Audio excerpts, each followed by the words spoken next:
प्यारे बच्चों, अब ये परशुराम लक्ष्मण संवाद का ये अंतिम दोहा है, जिसका अंतिम चौपाई और दोहा है, जिसका अर्थ मैं अब बता रही हूँ। आप लोग ध्यान से सुनना। कहेहु लखन मुनि सीलु तुम्हारा।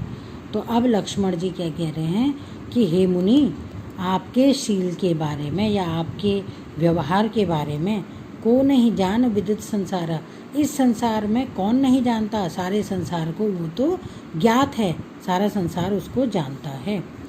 मात पिता ही ऋण भय नीके। आप तो माता पिता के ऋण से तो मुक्त हो ही गए हैं। गुरु ऋण रहा सोच बढ़ जी के। अब आपको गुरु का ऋण आपके ऊपर चढ़ गया है, जो ज़्यादा बढ़ गया है। गुरु का ऋण आपके ऊपर बढ़ गया है। सोजनु हमरे ही माथे काढ़ा, जिसे आप हमारे ही मत्थे मढ़ रहे हैं या जिसे आप हमारे ऊपर ही डाल रहे हैं। दिन चली गए ब्याज बढ़। अब उस पर ज़्यादा दिन हो गए हैं, तो अब उस पर शायद ब्याज भी बहुत ज़्यादा बढ़ गया होगा।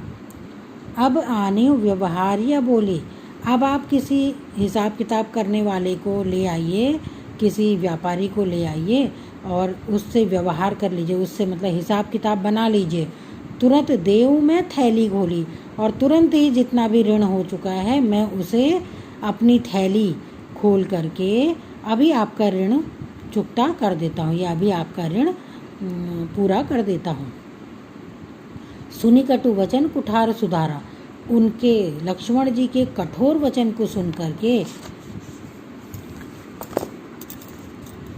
परशुराम जी ने, लक्ष्मण जी के कठोर वचन सुन करके परशुराम जी ने अपना फरसा, कुठार मतलब फरसा, अपना फरसा फिर से सुधारा मतलब तेज किया। तो उनके कड़वे वचन सुन करके परशुराम जी ने अपना कुठार को फिर से सुधारा। हाय हाय सब सभा पुकारा, और सारी सभा में हाहाकार मच गया। सारी सभा में जितने लोग बैठे थे उन्होंने हाय हाय मचा दी। भृगुवर परसु देखा बहु मोही। हे भृगुवर, हे भृगुश्रेष्ठ, हे मुनिश्रेष्ठ, आपका फरसा तो मैंने बहुत बार देख लिया है। विप्र विचारी बचो नृपद्रोही। हे नृपद्रोही, हे राजाओं के दुश्मन, मैं आपको ब्राह्मण समझ करके बचा रहा हूँ। बार बार मैं आपको ब्राह्मण समझ करके बचा रहा हूँ। मिले न कबहु सुभट रणगाड़े। कभी तुमको युद्ध में कोई पराक्रमी व्यक्ति नहीं मिला। द्विज देवता घर ही के बाड़े। आप जो ये ब्राह्मण देवता हैं, ये आप अपने घर के ही बड़े हैं। अनुचित कही सब लोग पुकारे। पूरी सभा में जितने भी लोग थे उन्होंने लक्ष्मण की इन बातों को सुनकर कहा कि ये अनुचित है कहकर सारे लोग पुकारने लगे। रघुपति शयन ही लखन निवारे। रघुपति ने भी मतलब श्री रामचंद्र जी ने भी आंखों ही आंखों में लक्ष्मण जी को मना किया। लखन उतर आहुति सरिस। भृगुवर कोप कृसान। बढ़त देख जल सम वचन। बोले रघुकुल भान। तो लक्ष्मण जी के उत्तर आहुति के समान थे।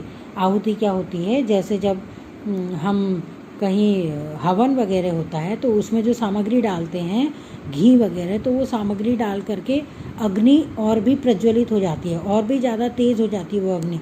तो ऐसे ही लक्ष्मण जी के जो उत्तर थे, उनके वचन थे, वो आहुति के समान थे, और जो परशुराम जी के क्रोध को और भी अधिक बढ़ा देने वाले थे। क्रोधाग्नि कहते हैं ना, क्रोध की अग्नि को और भी अधिक बढ़ा देने वाले थे। बढ़त देखि जल सम वचन। बोले रघुकुल भानु।